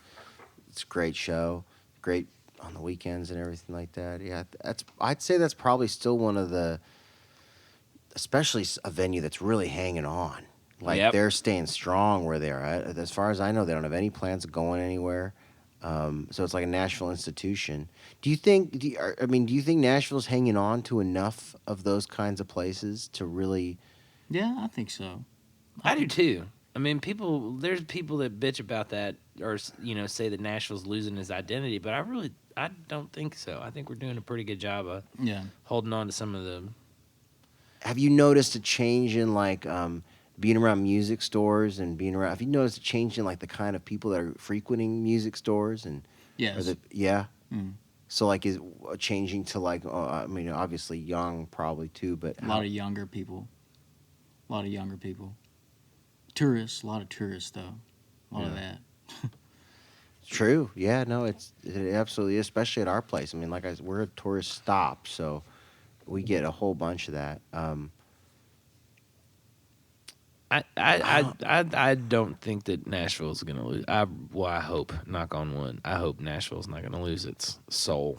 Yeah, I don't want it to get too far gone. Anyways, I mean, I think there's plenty of it left and plenty of things in place to keep it going. I mean, honestly, when you got musicians that are doing as diverse as I mean, we got a lot of different musicians here in town doing a lot of different kinds of things. And that's the thing is, especially people come to town and you tell them, like, no, it's not just that, or it's not just that. It's a pretty healthy, thriving, like, scene in any direction you kind of go in Nashville. Even with fingerstyle playing, man, there's a lot. I mean, you all have that. What about, I mean, the Chet Atkins appreciation shows you guys have out? It's usually out in Franklin, right? They have a tribute show in Franklin usually the night before, but then it's like a 3-day or 4-day thing down at the Music City Sheridan, which is over by the airport. Okay. Kind of more or less. Yeah, and it's a big convention for Chet Atkins fans, and players from all over the world come and just play guitar for like 4 days straight. I love it. And Carter Vintage has a booth. Kirk Sands, the great nylon string builder, also builds steel strings. He has a booth there. I mean, he's guys like world renowned. He's like builds the best nylon strings I've ever played, you know. And when is this? It's the last weekend in July. It's July. It's like mid-July. Sorry, is when it happens. That sounds like a place we got to figure out we can do a follow-up. It's awesome. I mean, like you would have. Out. I mean, you can come and check it out. Like you're supposed to pay, but you know, it's like a 3-day fee or whatever. And like, but there needs to be more like younger people coming to it. You know, sure. There's a lot of young people coming now, but like, you know what I mean. Well, I used to sing barbershop in high school, so I can definitely feel you on that. Because when you go to those conventions, it leans pretty much on the older side when it comes to geriatrics. Even like, you know what I mean. A lot of walkers, a lot of wheelchairs. Yeah. Well, there's actually none of that, but not too old, really. Okay, not too old. Like, no, but it's adult though, like 40s, 50s, 60s. Would you say is the predominant? Not a lot of millennial hipsters. Yeah, more like 50s and 60s, probably. Do you ever think that? So, do you ever think that? Because technology is kind of, or not kind of. It's changed what music is. And obviously, you know, kids can sit at a computer and create, electronic music and dance music and all this kind of stuff. And I was having this conversation with someone the other day about, do you ever think that the art of instrumental learning a craft is gonna, like, and it might not be for a while, but like, you know, there might be a boom of like kids getting sick, like a total resurgence of like people wanting to learn to play real instruments again, because it's definitely something that's dying off in pop culture, music in general. There's a whole world of music out there with just like, my friend makes music with this little box that glows, and he taps it. Yeah, and she's like really successful. Yeah, she's really successful with it. She makes movies in India. Like she's a music director, composer. Yeah, and really? She doesn't play an instrument. Yeah.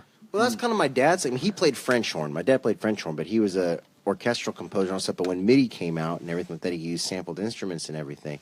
The game changed for him. He played piano though, right? No, dude, this. Really? He just understood. Yeah, he knew what it was supposed to, how to get there, and he did a lot of step recording. And if you're not, it's like where you pick the length of the note and you literally just press the note one by one, right? And then it comes out as an arpeggio. You know what I mean? Right. Or it's something like that. So he did a lot of that. Yeah, my dad could not like sit and like competently like entertain you on a piano, I Well, guess. like what you were talking about, the drum pad thing. Like I follow a few guys on Instagram that like beat makers that can do, that you watch them play like tapping out this thing, and I mean they know how, and they're turning knobs and doing it and watching them. I mean it's learning an instrument. It's just a different. I mean I couldn't do. I mean they're playing. If you were closing your eyes and listening to it, it would sound like it was just a track playing. It's so perfectly timed, but they're playing real time beats and drums and hitting the samples and pull. I mean, it's really neat. But I just wonder if there's, I don't. Do you think there's ever going to be a time when like guitar playing is dead? Oh no! I mean, I hope not. That'll never. I mean, It'll just hit lulls. It'll hit those little gaps. It was like when acoustic guitar hit that lull in the late 70s all through the 80s, where everyone wanted to play synthesizers or electric guitar. Yeah. And Martin really had a big, felt it pretty big because all they did was acoustic guitars. They were a bigger company at that point. They had to sell more to keep up what they were going.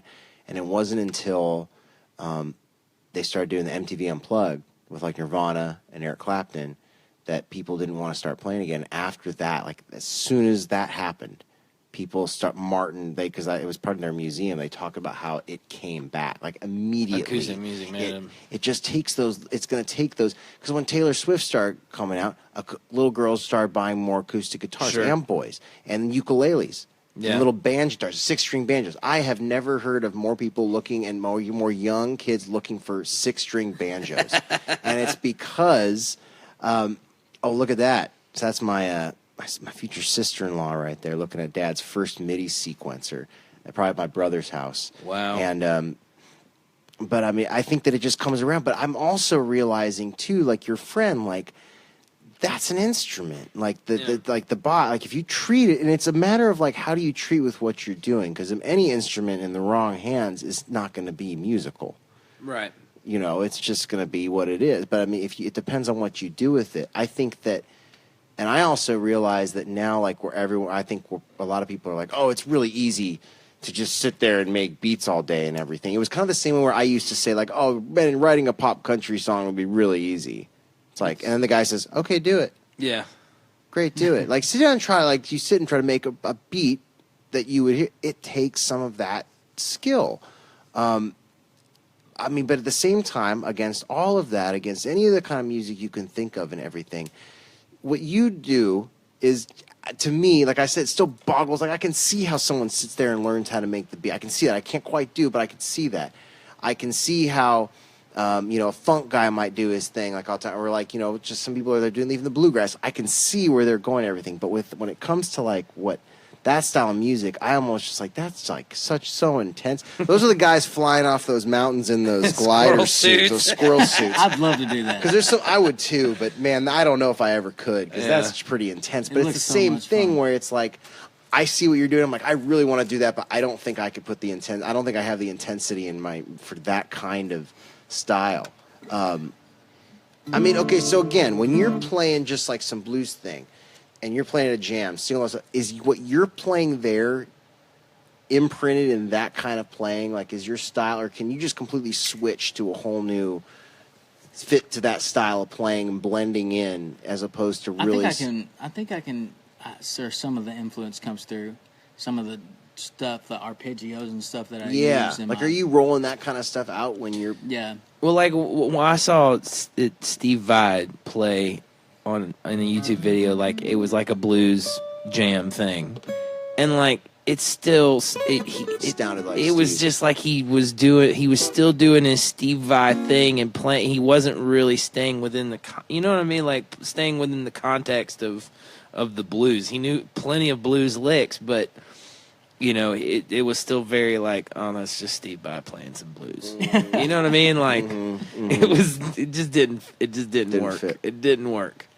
Yeah. Do you find that I mean, do you think you're that type of player that you wouldn't have that problem?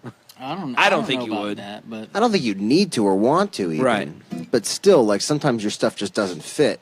Right. Yeah. Like yeah. that infamous video of like Joe Bonamassa and Zach Wilde sitting in with him doing a thing, and it's it's cool. You got two guys that can like shred in their own right and everything, but Wait, together. so Zach Wild was sitting in with Joe Bonamassa, like a blues thing, and it's just like this Viking, just shredding. Do you know what we're talking about, Zach Wild? Like he was Ozzy Osbourne's guitar player for a long time.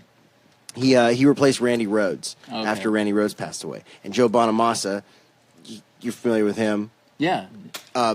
Yeah, just not. Zach Wild is like a biker it was almost like gang. he looks like Sons of Anarchy basically, but Viking style. And he can chicken. And he can shred, and he can chicken pick too. But he gets in there with, and it just didn't work. It just. I'm gonna have to look up that for video. Nashville Folklore, Grimy posted a thing of it and had like probably like 300 people comment on like what is wrong with this kind of thing, like.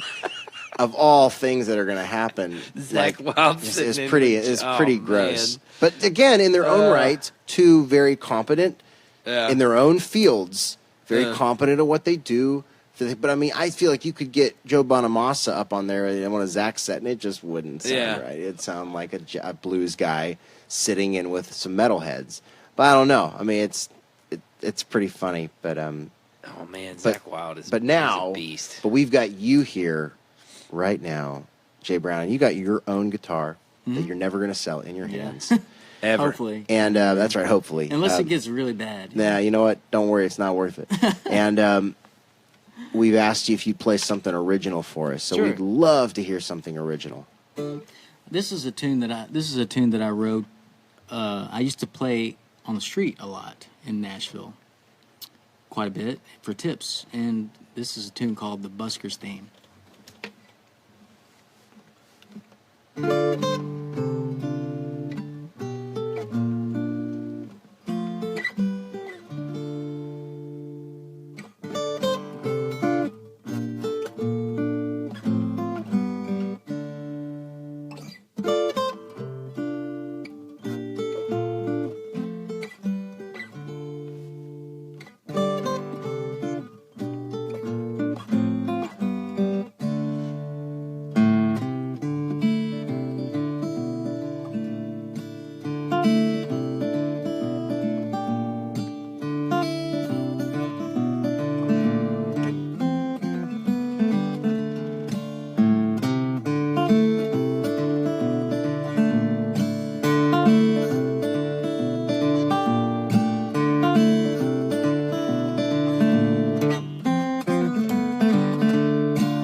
That's it's cool. Still going. Shh.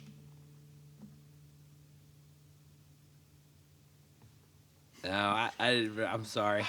Yeah, that thing's got some sustain. That's nice. It's beautiful. So you said you played that on the street. That was inspired by playing on the streets in Nashville. I've thought about doing that a couple of times, taking my saxophone downtown and doing that. Yeah. When's the last time you did that? Like how long ago? Last summer. Last summer? Yeah. And did you make money doing it? I did. I had this whole setup where I had a car battery and a little cart, and I had an amp and a foot stomper that I went through the amp. It was quite a show. Quite a show. That's a setup for a little. Where was the best? Where was the best spot? Busking. Where was your spot? Where'd you find that? Don't give away. You're trying to get all the secrets from. I can't give out my spots. That's right. I stayed on second by BB's a lot. Yeah. I actually got to play in BB King's because of it. Because one of the guys who played there asked me to play with him. Damn, that boy's good. That boy can play the That boy guitar. can play the guitar. Come on inside. We'll give you some potato skins. It was fun. It gets you in the door, man. You hear some of the best music down at BB King's. Good. I haven't spent too much time there. Really good. I go down to Bourbon Street if I'm going to go. Bourbon Street Boogie Blues or Boogie Bar. A lot of good players at BB King's. They have regulars. You know? The house band type of thing. Yeah. I made $1 on the street one time. Did I tell you about that? I was playing at Puckett's. I was playing a gig at Puckett's in downtown, and there's nowhere to warm up in Puckett, like for saxophone. You know, obviously, if you're playing guitar, you can sit and be quiet or whatnot.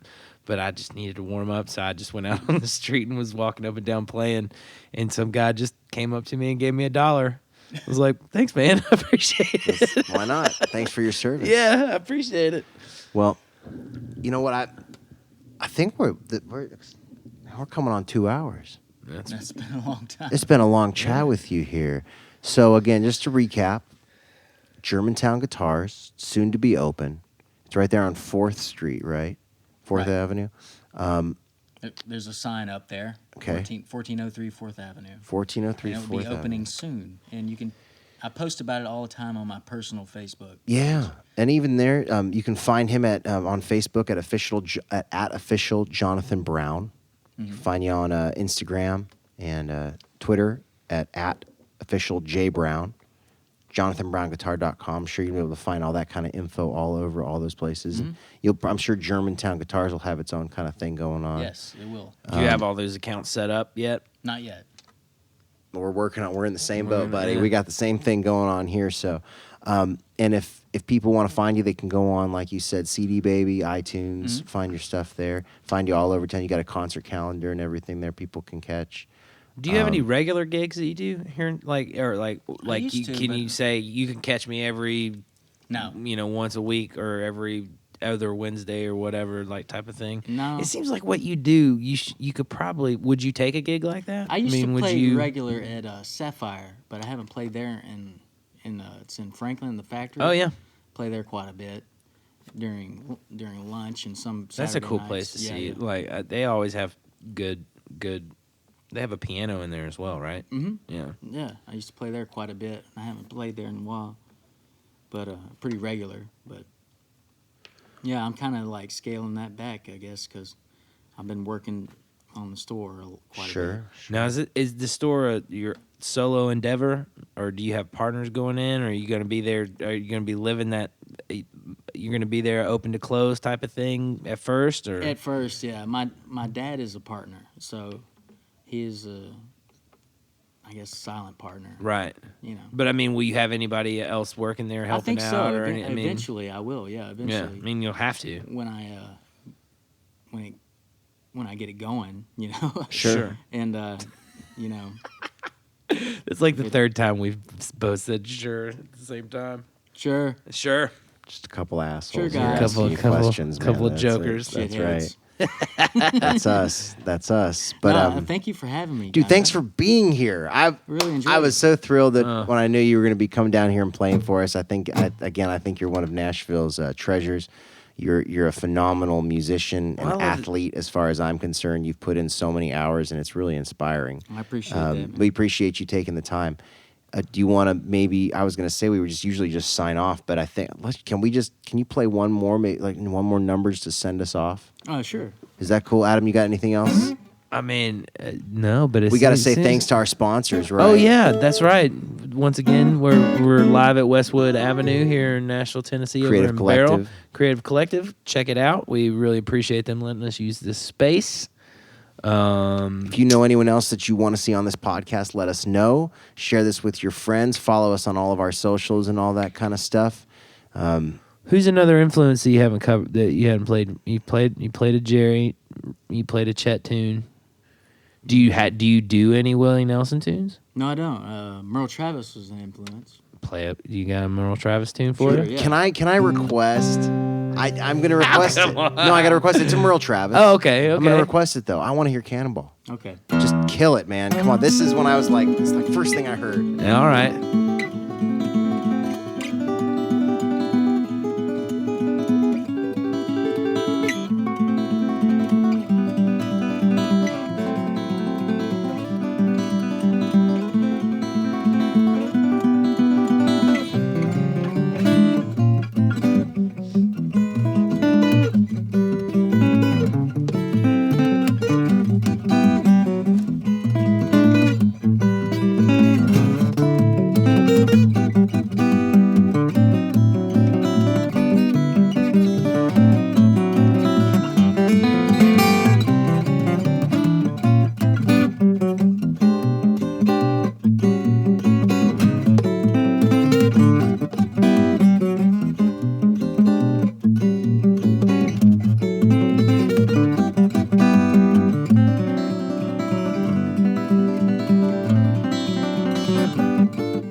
What else do you want? What else do you want, y'all? What else do you Thank want? you. Man, Jonathan that's great, Brown, man. ladies and Thank you gentlemen. very Jonathan much. Brown. We'll see y'all next week, everybody. Man Adam cannot be stopped. Can't. I think we'll have to have him write our theme song. Yeah, man. we need a 15-second theme song.